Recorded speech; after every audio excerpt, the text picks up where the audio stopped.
What is going on, everyone? Matthew97657 here. Today we are back with yet another figure unboxing and review. And as the title and thumbnail suggests, this is going to be the SH Figurarts Shin Kamen Rider 1+2 version. So with that being said, nothing more to it than to get on into it. It's been a while since I've actually unboxed something. It's been after, the start of the year was crazy. We've had a lot of stuff. But anyways, we're going to go ahead and keep going in with this. This is definitely a figure I have been looking forward to ever since it was revealed last... I don't even remember. It was probably around July, I think, that they had this go up on pre-orders for us here in North America. But finally, we do have it here. This is from Premium Bandai. That's just some order stuff, although they did send this little gunpla sheet that they usually do tend to send. So very, very cool. Our protective bubble mailing. And then boom, here's our actual box here. This is a little bit better. Where is it? Shin Kamen Rider Hayato Ichimonji. Number 1+2. So this is just kind of like the protection box, if you will.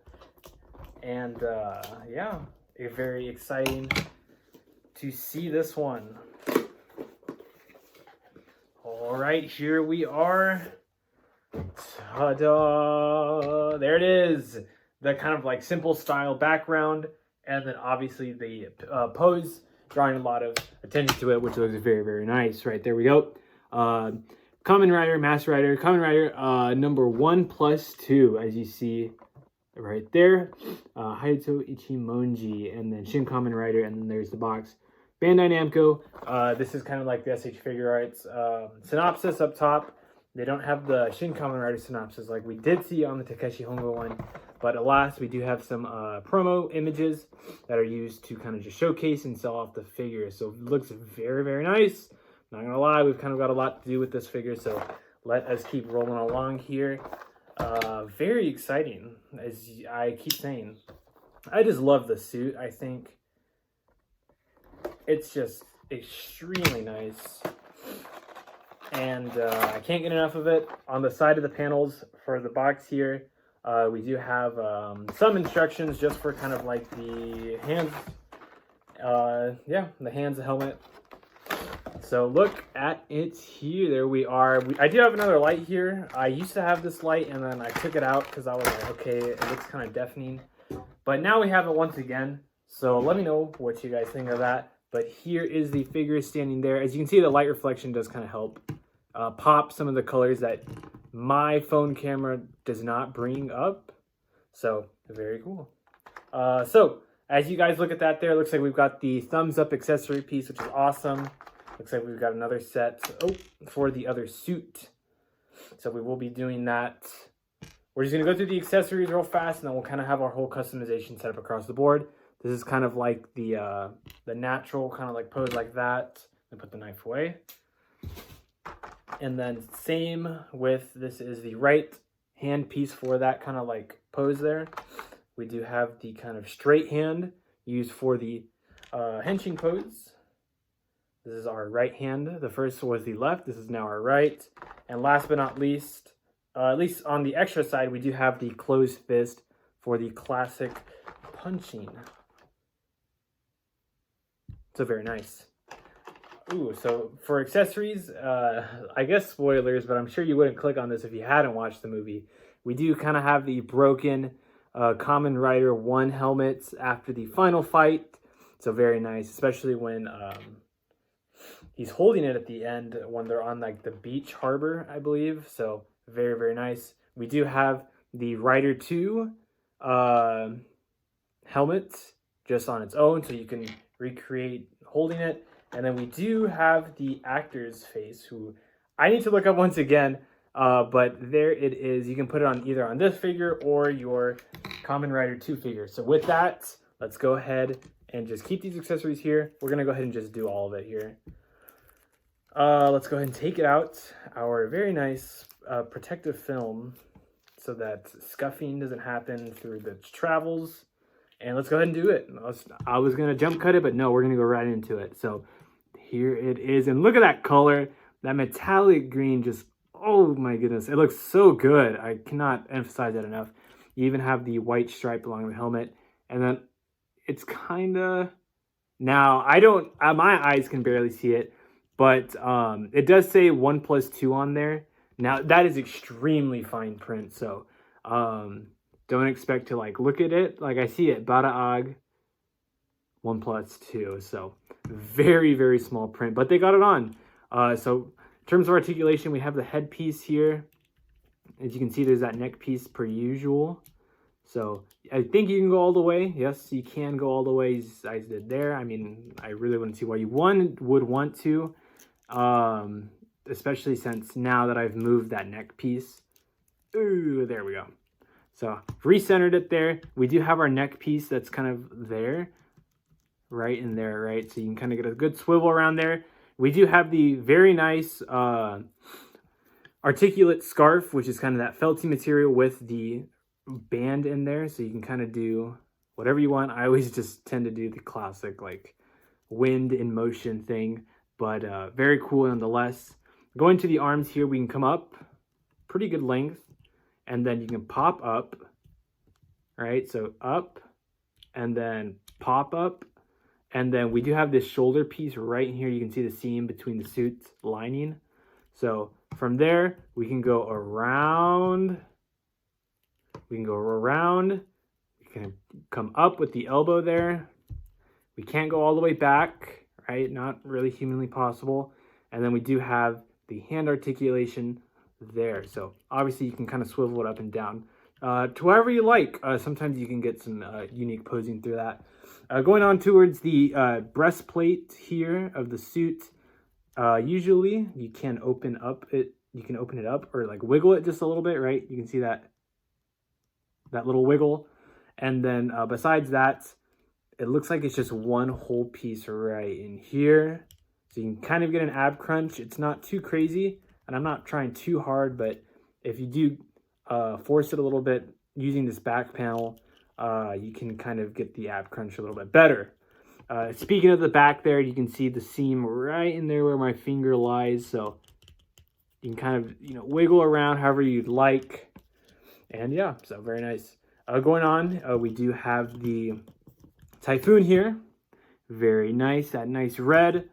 And then going on towards the bottom half, we do have the legs in towards the crotch area. So, you can kind of have the sitting motion in the leg. You can go all the way up, like towards there. Can't really go all the way back. That butt piece usually always is blocking that, as you see there. Coming down, the knees can go kind of like around there, right? And then if you want to turn it out, you can turn them out as well. Turn back in, stuff like that, all that cool stuff. Coming out to the bottom of the foot here, you got a foot swivel that you can do here, very nice. And then obviously the toes as well. So very cool. That I think wraps it up for the articulation there. I'm gonna go ahead and get all these accessories going up here because I am already burning through this time.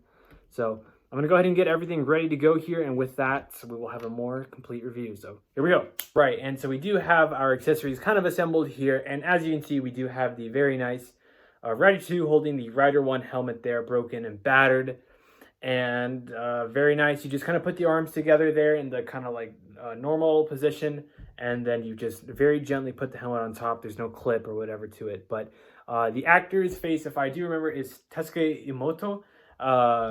If I am correct, for Ichimonji here, so I wanted to just get that there just in case. But yep, a very, very nice for our accessory here. And then to kind of move this one to the side for now, we do have the Rider 2 with the thumbs up emote or thumbs up accessory. As you do see in the movie, when they essentially meet for the first time and they start fighting, we kind of see this thumbs up, the I like it.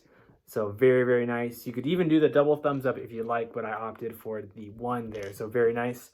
In terms of accessories, all we really do have is the Rider 2 helmet here that's kind of beaten. It's just kind of normal, so we're going to kind of switch it because we have to switch the heads on these suits. Technically, by default, we kind of have to. So we're going to go ahead and jump cut. I just wanted to show you guys that there. And for those taking off the headpiece, you do have this little hair accessory piece. Very, very small. Do not lose it. All you got to do is take off the headpiece and then take off the hairpiece very gently and just put on the head sculpt there. So within the next jump cut, we'll have this one back into the very nice 1+2 helmet. And then we'll have the helmet holding here, and we'll have a little bit of a mix-up. So here we go. All right, and so this one took me quite a bit of time, but as you can see here, I do have both of them. The second set of accessories that I could show off here. So here we do. We have the 1+2 here of Ichimonji, and we just have the 2 here. And then as you can see, this is kind of the original mold that came out back in like the summer of 2023. And as we can see, there is the very small helmet there.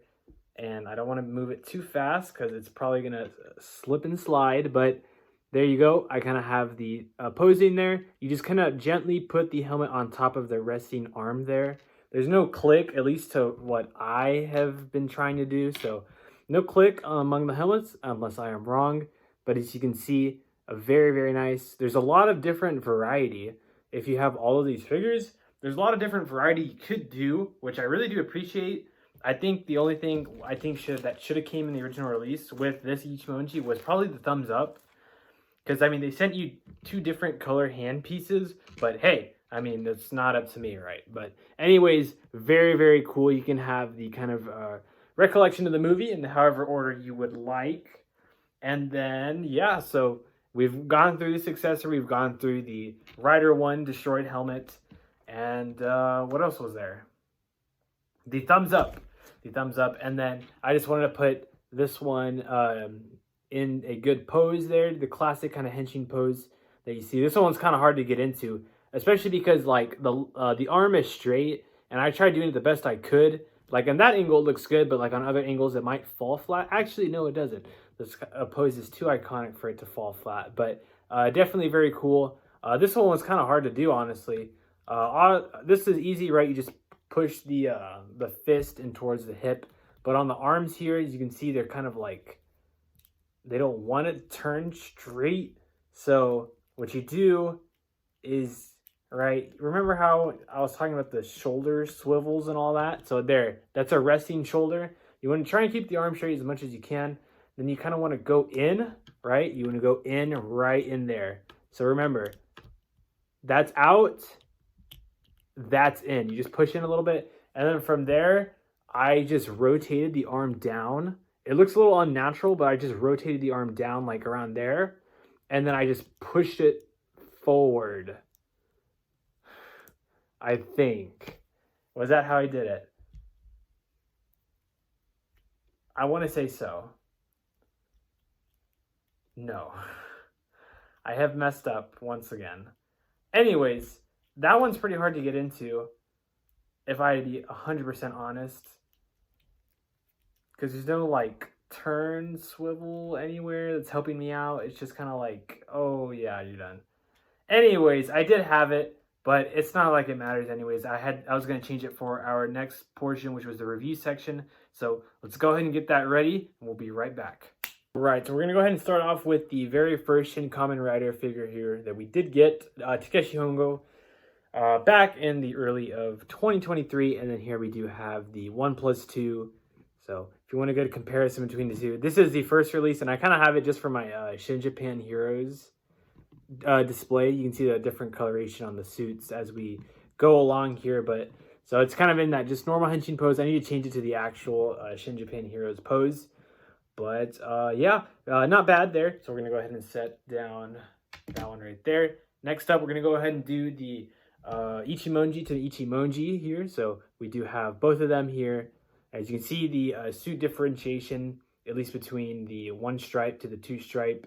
Obviously, the helmet color, like the other premium band I released, they kind of toned down a lot of the colors. Like, so this green is more of like a really like marshy green, as you can see there, almost like a black. Honestly, yeah, no, it's black. The other Takeshi Hongo suit is more like a marshy green. You can see the change of the boot colors there. So very cool nonetheless. The plastic scarf compared to the felt scarf. And yeah, so that's our Ichimonji there. We're gonna go ahead and bring out the premium Bandai Takeshi Hongo with the face piece. This is the one in my personal collection. I just put the face piece on just for the show of it, because we do have two figures with the face piece on, and as you can see, I have him in a super wide stance, but I kind of like it. I kind of like the wide stance. So yeah, so head to head there, obviously shorter, but that's because the stance is super wide, lowering the Takeshi Hongo. Maybe this one's probably a little bit better because there's still a little bit of a stance, but not nearly as much as that one there. Last but not least, although it really doesn't make too much sense, we do have the last SH Figurarts that they have made for this movie so far. We have Kamen Rider Zero. And yeah, this interaction did not happen, but I think it would have been cool. But I mean, obviously, we couldn't have gotten to this without going through what he put them both through. So, makes sense, but very cool to have them both nonetheless. If you wanted to make a whole like enemy collage, then you could. But speaking of enemies, we haven't seen any other enemies besides Kamen Rider Zero, so who knows if they're going to go ahead and decide to do anything else with that. I've been trying to recreate this pose here. I was really trying to do this pose, but I can't really get it with this figure. I think the pose is a little bit too dynamic, and obviously that's just like an art spread, so it's in any way it can be compared to this, where we're seeing the whole entire body compared to that, where we're just seeing the upper body. So with that being said, that's going to go ahead and conclude our comparisons. We're going to go ahead and wrap up with our final thoughts. So here we go. All right, so we are coming off of the figure comparisons there, so hopefully I did a semi-decent job on those, showing off all the figures that have come out so far. And Alas, this is kind of like the conclusion. It's kind of been a ride, hasn't it? We've kind of, the movie's been out of theatrical run for a couple of months. I mean, even outside of a whole bunch of other countries. So it's been out there. It's on Amazon Prime Video if you are within the United States. It has not gotten a DVD release. I don't even think even in Japan yet, which I think I would probably get, truthfully, even if it doesn't have English subs. But yeah, I mean, the film is pretty much completely wrapped, at least to me, as soon as this figure came out. We do have some other figures coming out, such as the Shin Cyclone and the Shocker Riders and the Shocker Cyclone. So I'm looking to pick some of those up. Definitely the Shin Cyclone, but we'll see how I am financially for the Shocker Shocker Riders and the Shocker Cyclone. But yeah, I mean, it's pretty much over. The ride, the Shin ride, I know it's been over. I'm kind of just like still holding on to it, but I genuinely, those films are some of my favorite. I love pretty much all of them. With this one being my favorite, which kind of swept me under my feet, honestly, because I wasn't too big into Kamen Rider, at least beforehand. Definitely saw the 71 show, all 100 episodes before the movie, saw the movie, and that's all I've seen so far for Rider content. I know there's a plethora of Rider content out there. So I'll probably, if I have enough time, just dive into one of them. Maybe one of the recent ones, or maybe some of the older ones, like any of them. Like, was it? Black Sun's kind of intriguing to me. But who knows, right? Definitely, I'm like at the very, very, very, very tip of the iceberg. But I don't know. I think this movie just really spoke to me, and it's definitely probably one of my favorite films of all time. It's definitely my favorite Shin, Japan Heroes universe film. I don't know. I just love it. I love the characters. I love the characters on top of the characters, obviously referring to the like the actual writers, and then the counterpart humans, if I had to quotate that. Love that. Love the action. Love the music. The music's really good. Love that. Love the villain in the film. I know a lot of people don't like him, sort of, / the fight. I know it's a little dark at the end, but, or it like cuts a lot. It's just very raw. It's a very raw film that I kind of got. There was no pulling punches. It was just kind of like, we're going to try and encapsulate life in its hardships and its positives. I didn't know the other term for it, but definitely our characters do see how low they can get compared to where they can get even higher. And with that, there's a lot of little like littler like subplot line or sub messaging that I got out of it that maybe I'm just overlooking into it. Definitely some of my favorites, especially with Kamen Rider Zero, is that no one has the right to essentially steal or take anyone else's or define someone else's happiness. And we saw that and how our writers fought against him because pretty much they were like, that's not right. Obviously, you can't just define people who they want to be in their happiness. And yeah, I mean, some of the other messagings that I love is you're never really truly alone. I know, at least in the 71 series, the Lonely Rider song, they kind of have the Japanese singer singing, and it's kind of like Kamen Rider's always alone, but he'll always fight for the people he loves or the people he grew up with. And it's like, you kind of see a little bit of a twist on that, where it's like, at the end, Ichimonji's not alone, even after losing Takeshi Hongo. And just through that, I was like, oh wow, like, I don't know, it just hit me on a good level that I really liked. And it really enforces the idea, even in like general public view, that you're never really truly alone. And you may feel alone, there's a difference between being alone and feeling alone, but you'll never truly be alone. And if any of you ever feel like that, always feel free to shoot me some form of message. I'll always respond to you, no matter how long it takes. But definitely one of my favorite messages seen throughout there, especially at the end. And the, let's wrap up one more.